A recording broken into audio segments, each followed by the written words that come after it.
Hello friends, very good afternoon. कैसे हैं आप सब? होप आप सब अच्छे होंगे। जैसा कि आप लोगों को पता है, ये हमारी बिजनेस इकोनॉमिक्स की सीरीज चल रही है, जिसमें आज का टॉपिक स्टार्ट करने से पहले मैं आपको एक छोटी सी इन्फॉर्मेशन देना चाहूँगी कि अगर आपको इस सब्जेक्ट या किसी भी सब्जेक्ट के नोट्स परचेस करने हो तो आप मेरा डिस्क्रिप्शन बॉक्स चेक कर सकते हैं। तो आइए हम आज का अपना टॉपिक स्टार्ट करते हैं। नेक्स्ट है हमारा डिटर्मिनेंट्स ऑफ इंडिविजुअल सप्लाई। अब इंडिविजुअल सप्लाई के कुछ पार्ट्स होते हैं, कुछ डिटर्मिनेंट्स होते हैं, उसको आइए देख लेते हैं क्या होते हैं। पहला है हमारा price of the given commodity, कि उस कमोडिटी का प्राइस क्या है। ठीक है, price of the given commodity हमने अभी पढ़ा था कि उस प्रोडक्ट का पर्टिकुलर का क्या है, प्राइस क्या है। ओके वेट, एक मिनट में बता रही हूँ। इसका मतलब क्या होता है, price of a commodity and its supply are directly related. ठीक है, जैसा कि मैंने आप लोगों को बताया है कि जो प्राइस होती है कमोडिटी की, ठीक है, और उसकी जो सप्लाई होती है, वो दोनों से डायरेक्टली क्या होते हैं, रिलेटेड होते हैं। ठीक है, इनवर्स रिलेशन नहीं होता, इनमें डायरेक्ट रिलेशनशिप होता है। It means as price increases, the quantity supplied of the given commodity also rises and vice versa. इसका क्या मतलब होता है, अगर मार्केट में कोई प्रोडक्ट की प्राइस बढ़ रही है तो उसकी क्या हो जाएगी, सप्लाई भी बढ़ जाएगी, और अगर प्राइस घट रही है तो उसकी क्या हो जाएगी, सप्लाई भी क्या हो जाएगी, घट जाएगी। ओके, तो पहला डिटर्मिनेंट हमारा क्या है, price of a given commodity. ठीक है, प्राइस और सप्लाई में डायरेक्ट रिलेशनशिप होता है। अगर आप क्या कर रहे हो, कोई भी कमोडिटी का प्राइस बढ़ा रहे हो तो उसकी सप्लाई भी क्या हो जाएगी, बढ़ जाएगी, और अगर आप किसी भी प्रोडक्ट का प्राइस घटा रहे हो, कम कर रहे हो, तो उसकी क्या हो जाएगी, सप्लाई भी कम हो जाएगी। ओके, नेक्स्ट है हमारा प्राइस ऑफ अदर गुड्स। अब क्या है, उसके अदर गुड्स जो है उनका प्राइस क्या है, ये भी क्या है, उसका होता है, एक डिटर्मिनेंट्स होता है। ओके,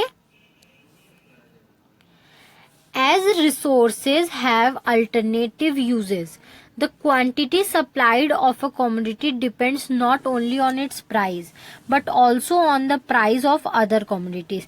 जैसे कि हम लोग जानते हैं कि एक पर्टिकुलर कोई भी रिसोर्स है, ठीक है, एक पर्टिकुलर कोई भी रिसोर्स है, जैसे कि ये कोई रिसोर्स है तो इसके बहुत सारे यूजेस होंगे। ठीक है, इसमें इस भी प्रोडक्ट में ये लगता होगा, इस भी प्रोडक्ट में ये लगता होगा, इस भी प्रोडक्ट में ये लगता होगा, ये इस प्रोडक्ट में भी ये यूज होता है। ठीक है, तो जो कॉमोडिटी का सप्लाई है, ठीक है, जो कॉमोडिटी, एक पर्टिकुलर कॉमोडिटी है, इसकी सप्लाई सिर्फ इसके प्राइस पे नहीं डिपेंड करती है, बल्कि जो इससे बनने वाले चार और गुड्स हैं उनके प्राइस से भी रिलेट करती है। ठीक है, कि इनका प्राइस क्या है।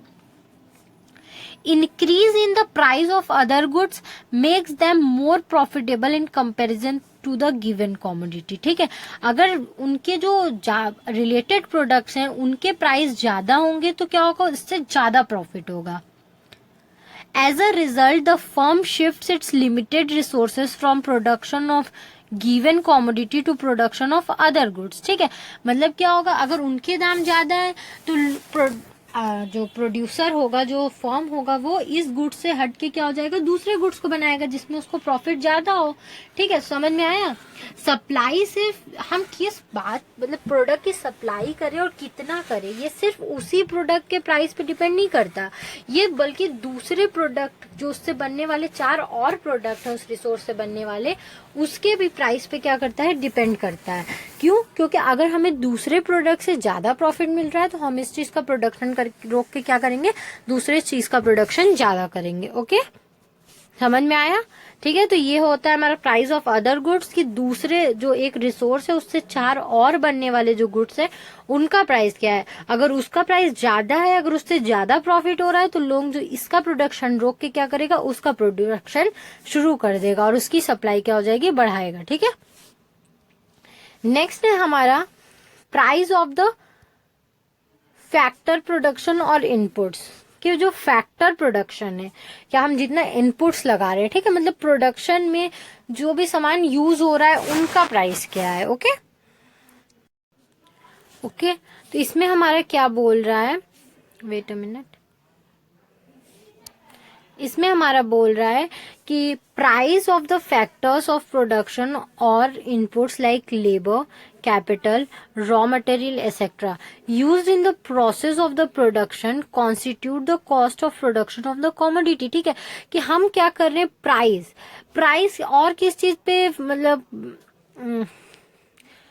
बेस होता है कि जो हम उस प्रोडक्ट को बनाने में जो भी इनपुट्स लगा रहे हैं, ठीक है, जो भी रॉ मटेरियल्स लगा रहे हैं, जो पैसे लेबर को दे रहे हैं, जो पैसे हम मशीन में इन्वेस्ट कर रहे हैं, तो उनका प्राइस क्या है, इससे भी क्या हो जाता है, हमारे जो कमोडिटी के प्राइस है उस पर क्या होता है, इफेक्ट पड़ता है। ओके, कि हमारे प्रोडक्शन कॉस्ट कितने आ रहे हैं। ओके, नेक्स्ट है हमारा, if the price of all or any of these factors or input increases, the cost of production also increases. This decrease the profitability. As a result, seller reduce the supply of the commodity.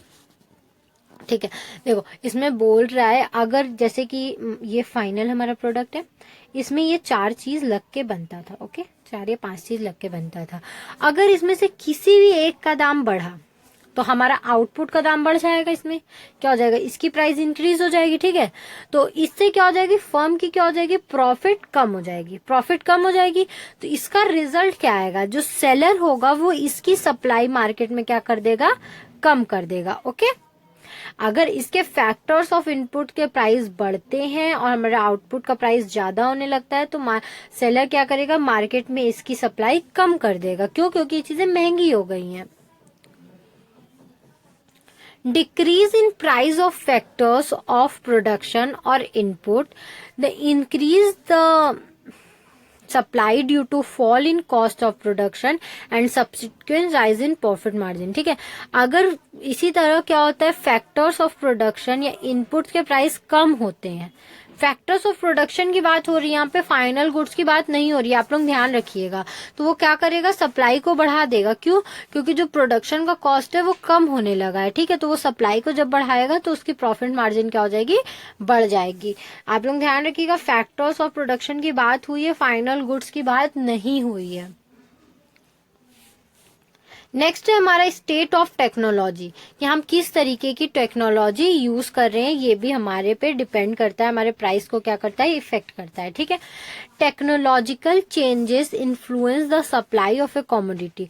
जब कोई भी technology change होती है, ठीक है, market में, जैसे किसी भी चीज का नया वर्जन आना, अपग्रेडेशन वर्जन आना, तो वो भी क्या करता है, हमारे सप्लाई को बहुत इफेक्ट करता है मार्केट में। कैसे इफेक्ट करता है, advance and improve technology reduces the cost of production.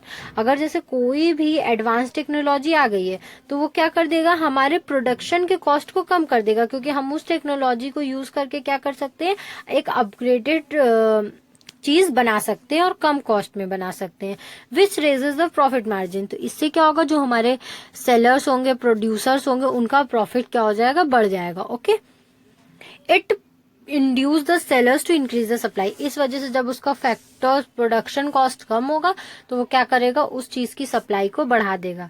तो टेक्नोलॉजी का इफेक्ट हमारे जो सप्लाई पे होता है वो पॉजिटिव होता है। ओके, फिर नेक्स्ट है टेक्नोलॉजिकल डिग्रेडेशन और complex and outdated technology will increase the cost of production and it will lead to decrease the supply। और इसी तरह अगर टेक्नोलॉजी पुरानी हो रही है, ठीक है, तो वो क्या करेंगे, हमारे धीरे धीरे हमारे कॉस्ट ऑफ प्रोडक्शन को बढ़ाने लगेंगे। तो जब कॉस्ट ऑफ प्रोडक्शन बढ़ने लगेगा तो क्या करेगा, सेलर उस चीज की सेलिंग कम कर देगा, मार्केट में उस चीज का क्या करेगा, सप्लाई कम कर देगा। ओके, नेक्स्ट पॉइंट है हमारा government policy, taxes and subsidies.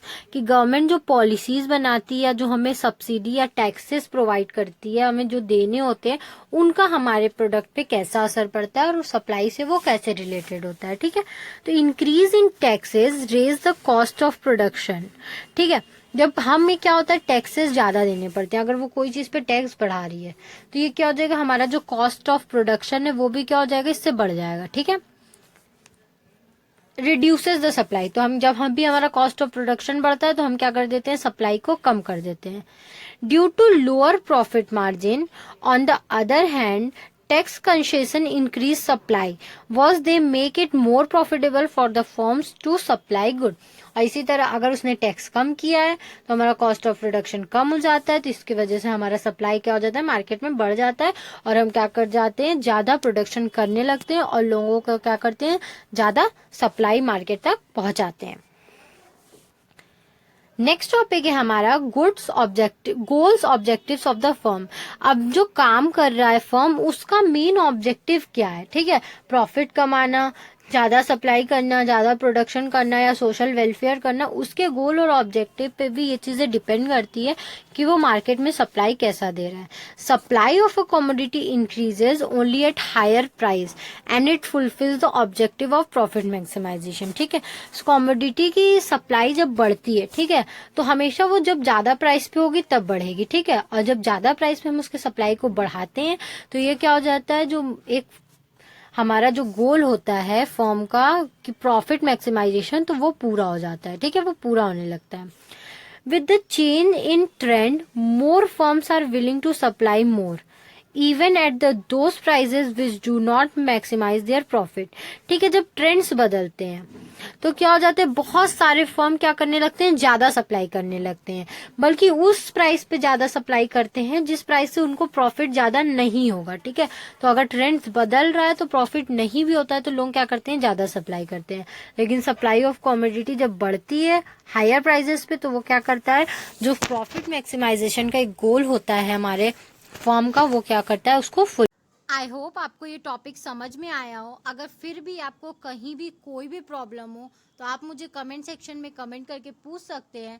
Thank you very much for watching my video and do like, subscribe and share my channel. आपको इस सब्जेक्ट या किसी भी सब्जेक्ट के नोट्स परचेज करने हो तो आप मेरा डिस्क्रिप्शन बॉक्स चेक कर सकते हैं। Thank you.